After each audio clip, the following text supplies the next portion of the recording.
CM Revanth Reddy నేనే రాజు నేనే మంత్రి 2029 జనవరి వస్తే మళ్ళీ రెండోసారి సీఎం అవుతుందా? సరే అనేది చాలా మంది అట్లా అనుకున్న వాళ్ళు ఇదివరకు చూడలేదా? తుగ్లక్ ఉండే ఒకడు ఇక చాలామంది ఉన్నారు అసంటోళ్ళు. అట్లాంటి పిచ్చి తుగ్లక్లు చాలామంది ఉంటారు. అట్లాంటి వాళ్ళు వస్తారు పోతారు, ఎవ్వరు పర్మనెంట్ కాదు. నేనే రాజు నేనే మంత్రి అనుకున్న వాళ్ళు చాలామంది అట్లనే గాలి కొట్టుకొని పోయినరు. ఈ దేశము చాలా గొప్ప దేశం. ప్రజల చైతన్యాన్ని కూడా ఎవరైనా తక్కువ అంచనా ఇస్తే చాలా తెలివి తక్కువది.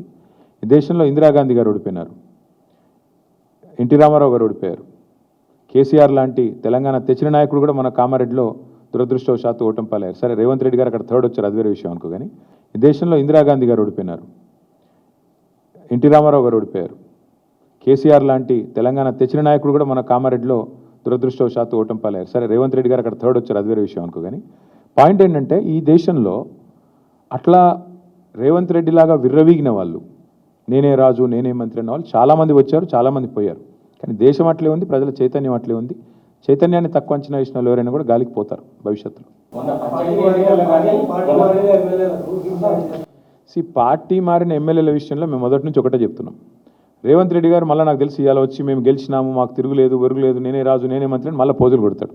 నేను రేవంత్ రెడ్డిని ఒకటే అడుగుతున్నా, మీరు కూడా అడగండి. ఇలా ప్రెస్ మీట్ పెడతారు కదా, అడగండి.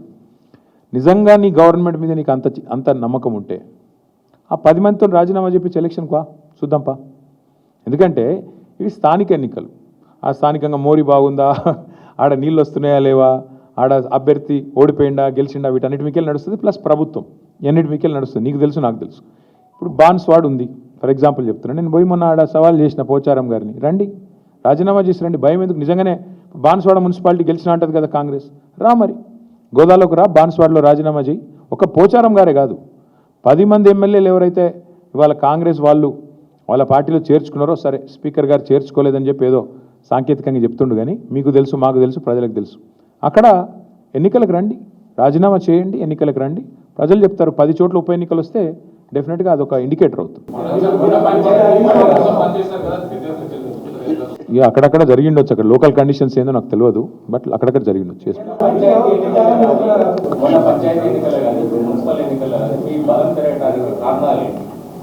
ఒకటి ప్రధాన ప్రతిపక్షంగా మేము సఫలమయ్యామని భావిస్తా ఉన్నాం. ప్రజల ఇష్యూస్ మేము ఎత్తుకున్నాం.